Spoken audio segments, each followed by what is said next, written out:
Dímelo, Febru, si tu pasión son los autos y la velocidad, llegaste al lugar indicado. Bienvenido a Extreme Studios.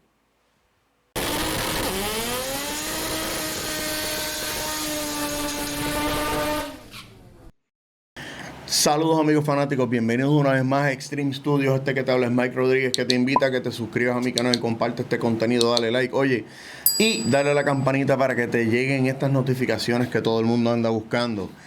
Gracias a la buena gente de Unique Drag Photos, hoy me llegó la cámara donde tengo la mayoría de las entrevistas y todo lo que pude recopilar, ¿verdad?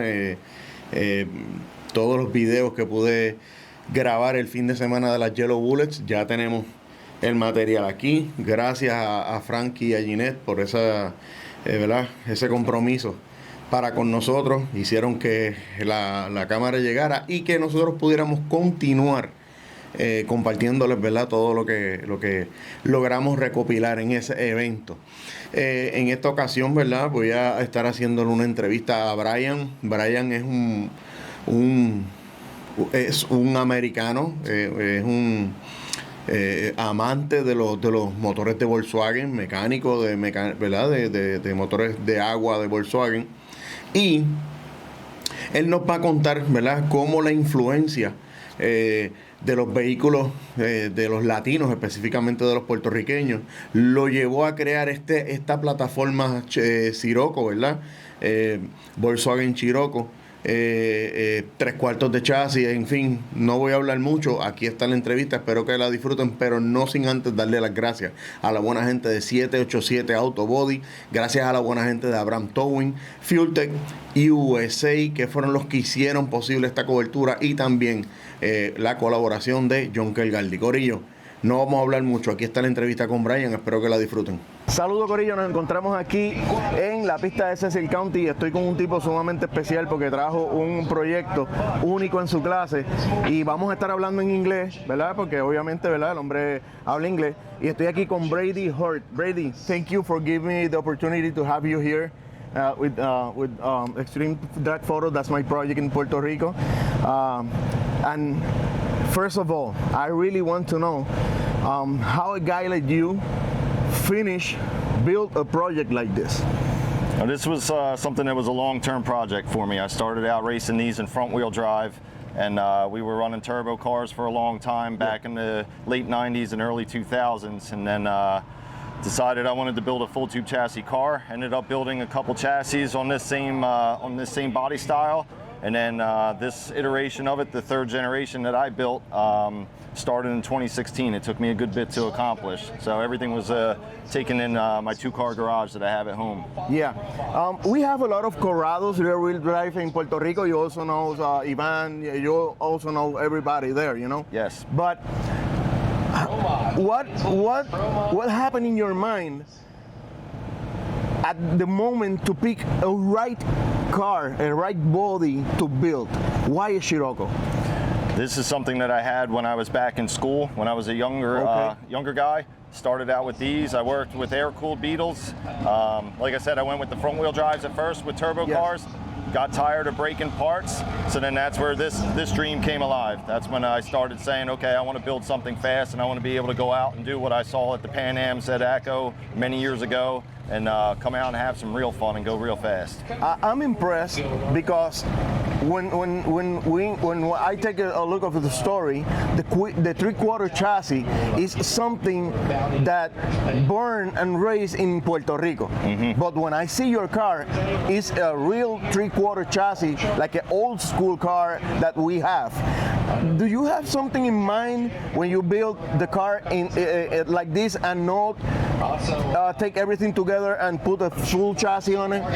Is that something that you really want to do like that? Yes, yep. This, like I said, I started out with a full tube chassis car, and then decided once I saw with the Sport Compact series way back in the day with NHRA how fast that was getting, I thought it was something that I wouldn't be able to accomplish and wouldn't have a competitive car. So the 3/4 chassis was something that interested me. It still was something where the cars looked old school. Yes. They looked factory wheelbases, and something where I felt like I could actually bring a car out and go have some fun and be somewhat competitive. Okay. once you finish the car, the final product was the same thing that you have in mind? No, actually, it turned out better than what I expected for what the means that I have to build stuff. Like I said, it was something where I built the whole chassis on a chassis jig in my garage in my spare time, and then with the help of some good friends of mine, I'm actually wearing one of his shirts because we were in Ultra Street today. We were able to get this car going as much as possible with the best parts possible. Okay, I think that you have a lot of domestic guys' cars, you know? Yes. All your friends are domestic, and you still on your way that the water cooler engine and VW platform. You never saw at the end of the day that maybe you can go directly to the domestic stuff because a lot of friends of yours is in the domestic, or you still clear in your mind that I really want to be in the import scene? No, import scene is where my mind is. Just as much as I have domestic friends, I have Volkswagen friends going all the way back to the 90s as well. And they're still here with me this weekend.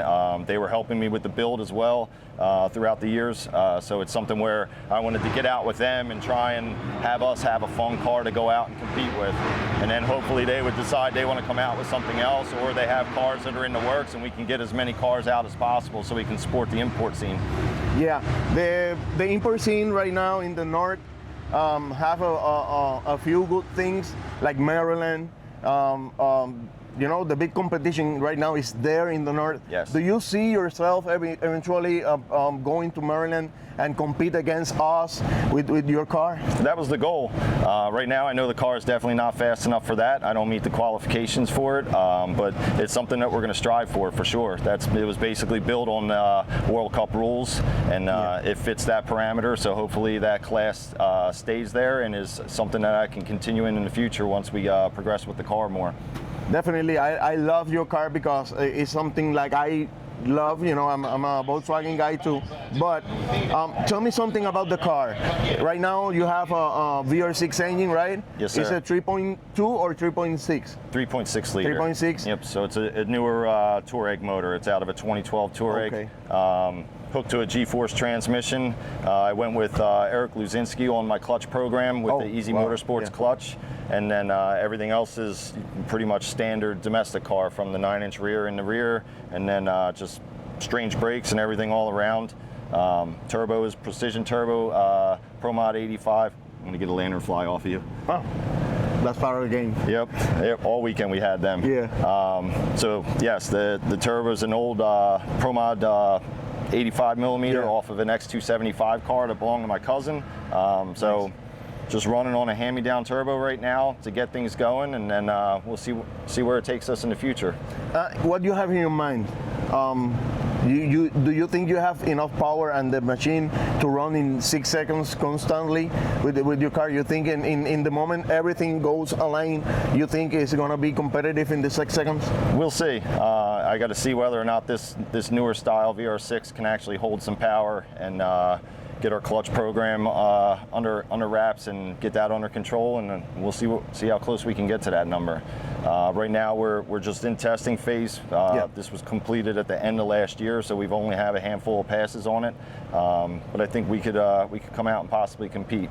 Man, I have to congratulate you. You have a great build, doing by yourself with your hands. You know, it's a beautiful thing.